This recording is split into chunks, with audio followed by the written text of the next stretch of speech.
Hi everyone. Today is episode 15 of our Gokche Investors series. And this is the start of a new mini-series where we go over learnings from some of the books that we've been reading. And today is learnings from the book Sell Like Crazy. Just as a quick recap from last episode, we wrapped up our business strategy series by going over some of the very basics of accounting, including accounting software, profit and loss statement, a balance sheet, and managing cash and term sales. So if you're working through accounting right now, check out episode 14. But in this episode, we are starting what's likely going to be an ongoing mini-series where we share our learnings from some of our favorite books and mentors. And this is kind of dear to our heart because we do believe that it's important to always be learning from those who are smarter than we are. And books are a great source of information, and it's always nice to try and learn from books and apply the principles from various disciplines to land investing. But today we'll go over one of the books we just read, which is Sell Like Crazy by Sabri Suby. And as the title suggests, it's a book about how to create more leads and sell better, sell more. Okay, so the first big point that we took away from the book is just a little bit about time allocation. I think many people have heard of the 80-20 rule, where 80% of results come from 20% of your activities or efforts. And Sabri took that a little further and said 80% of the 80% is generated by 20% of the 20% of the work. So that comes out to 4% of activities generate 64% of your revenue. And his point here is that those activities, the 4%, are all related to marketing and sales. And they include work like writing sales copy, crafting offers and promotions, and creating sales funnels. So here the takeaway really is that sales are the lifeblood of any business, and the most important activities that you can focus on do relate to your marketing and sales side. And we just took that a little further when we were thinking about the land business to say, often it seems like the sales side is easy, or the easier part of the land investing business. It's not as technical as acquisitions. And we are fortunate to have a number of existing platforms where we can post our properties. And it is also true to some extent that if you get the pricing right, you should be able to sell, even if your postings are terrible. But I think what this book forced us to rethink was that premise that the sales side was the easier side of the business, and it forced us to put a renewed focus on our sales effort. And that's why we're sharing this with you, because we've come to believe that he is right, that the sales side is, again, even if it's not the most technically challenging side of the business, it can make or break your business. And even if you're doing well with sales right now, you can always improve. All right, another thing he talked about was understanding your buyer. And what he was getting at is you don't just want to have a generic picture of your buyer. You want to understand who you're selling to, who your key demographic is at a detailed level. So What kinds of questions are they asking? Where do they get their information? What are their biggest problems? What is their preferred form of communication? And he suggests that you create a buyer profile to help you better understand your buyers. And I think the first reason you do this is just to help generate questions for you. And all of these questions can help lead you to rethink your sales techniques. So the question, where do your buyers come from? You want to think about, where are most of your leads coming from? Is it Facebook, other land listing websites, Craigslist, Google? And are you actually posting in the right locations? Do you think that a typical land buyer would be coming from the places where you're receiving your leads, or are you leaving some key areas out?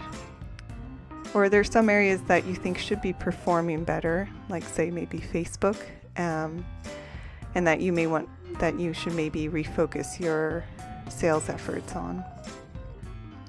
Then the question, how are most of your buyers contacting you? So do you find that most of your leads prefer to call you? Do they prefer to email you? Do you get a lot of Facebook messages through Facebook Messenger? And so if there's a key medium that you think most of your buyers gravitate to, are you easily available on those mediums? Or do buyers have to wait for you to get back to them? And also try to understand your buyers' biggest problems and adapt to them. I think many of us who get into the land business already have a really good understanding of the high-level issues in the land space, so affordability, lack of financing, things like that. But this sort of leads to the last point, which is, what are the kinds of questions you hear over and over again? Beyond the big picture items, are there things that most of your buyers are looking for? And if so, are you always including them in your content? Or perhaps you should be doing additional due diligence up front so that you can answer those questions right away. So then there's the question of what is the purpose of creating this profile? Why do we really care? I mean, can't we just post properties and wait for people who want land to come to us? And I mean, the real point of this is to try to make yourself stand out from the crowd. We are lucky in the real estate world in that there are a number of forums where we can post our ads, and we know that there's a ready pool of buyers, so we don't have to do as much effort as maybe other businesses do to go out and find leads ourselves. But there are a lot of postings at any one time in any one medium, and they all tend to look more or less the same. So the better that you can understand your buyer, the way that they speak, the questions that they're asking, the way that they like to communicate, the more likely it is that your posting will be looked at. So once you really understand your buyer, you can rethink your ads and see if there are little things you can do to tweak them to help improve your lead generation. And the point, as I was saying, is to differentiate your postings from all the others. So instead of simply saying land for sale and then describing it, you can speak more directly to the kinds of questions that you think that many of your buyers are asking. And you can also try to do other things like really pinpoint the posting sites where you think you're going to get the most bang for your buck. Then the last key item that Sabri talked about that I'll cover today is high value content offer, which I think is the biggest key takeaway out of everything I've discussed so far. And Sabri's a big advocate for discarding the sales pitch and moving toward free, high-value content. So this is again about differentiating your posting rather than just saying, here's my land for sale and here is what here's the information on the land. You can focus on giving value, so giving before you ask. And this content must be perceived as high value and it must deliver on its promise. So an example he used is actually one of the first examples of this that he could find, and it was back from 1948, but a Wall Street investment firm, they took out a full page ad in a local newspaper, which at the time was a very substantial investment. And rather than use that full page to sell, they wrote a little essay on what stocks and bonds are to educate the average reader. And they said nothing about what they were offering, they just had their name and information. And in this example, he said, basically that ad did exponentially better than any other ad they had tried before, even though they did not directly make any kind of sales pitch in any part of the copy. And he gives some examples of other kinds of high-value offers that could be used. So something like offering an ebook. Then there's some of the more common ones like having promotions,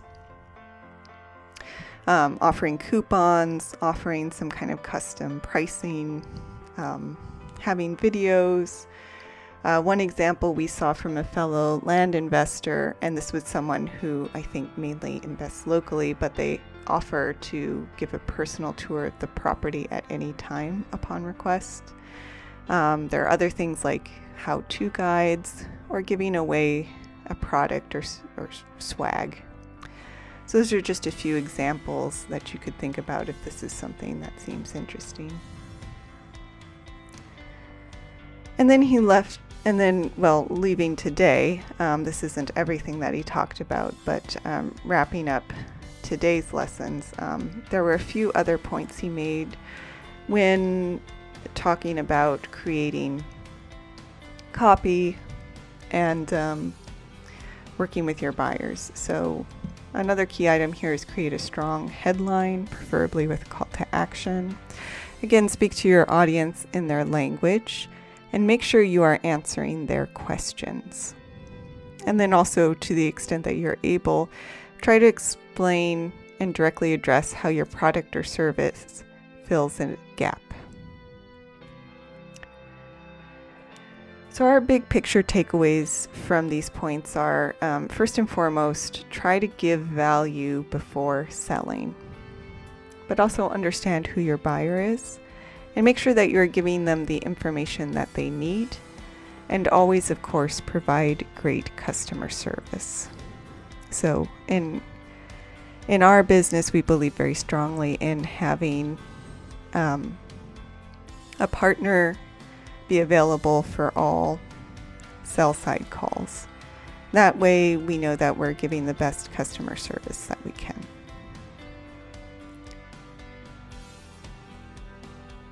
So I'll just wrap up with the story again about, I think, how some of these things really can help. I know that with land selling, a lot of these marketing tips may seem unnecessary. As I've said before, we are fortunate in the real estate space in that a lot of our selling platforms are created for us, and those platforms have a huge pool of buyers. So it is possible to post a simple ad and know that your property will sell. But the reason that we read a lot of these marketing books, and the reason I'm sharing our learnings with all of you, is that we do believe there's always room to improve. I don't think that, it's always better to have more leads. And especially with the current economic circumstances, I think it's always a good idea to try and improve your sales site and fortify your business. So just a quick story from our business about how improving your marketing skills really can help. But at the beginning of this year, we did an audit of our sales side and found that the vast majority of leads were being generated by one or two sites.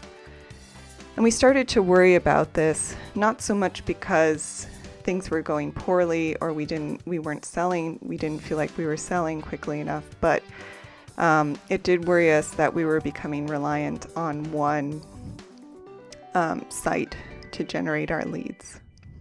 So that's when we started researching, looking into how we could improve our marketing skills. And from a number of the books that we've read, we did make a host of changes to our ads and our copy and our strategy, and have definitely seen improvements. Our leads are coming from a much wider range of sites now in just over a month. So, and we're not done. We're going to keep throughout this year, and probably just as long as we have this business, we will continue to test and tinker with our ads and think about sales and continually try to think about how we can generate as many leads as possible. So the moral here is never stop thinking about sales and marketing. Don't take your buyers for granted. There is always room for improvement. And also, I didn't write it here, but customer service. There's never any reason to skimp on good customer service. All right, so that's it for today, but what's coming up in the next episode? So I'll just continue discussing the lessons we've learned from Sell Like Crazy. There are a few more, and we did really like this book. It was very helpful, or we found it very helpful, and I hope that you do too. And just to wrap it up, if you are not familiar with us, we are Gokche Capital. Our website's gokchecapital.com. You may want to check it out to see some of our promotions. And as I have been saying, I do like to call out that we are offering free 15-minute consultation calls for a limited time. If you'd like to schedule one, you can send an email to info@gokchecapital.com. Also, feel free to email us if you have any questions, or leave a question in the comments section of any of our Gokche Investor Series videos, and we will get to it in the next episode. So thank you for listening, and more to come.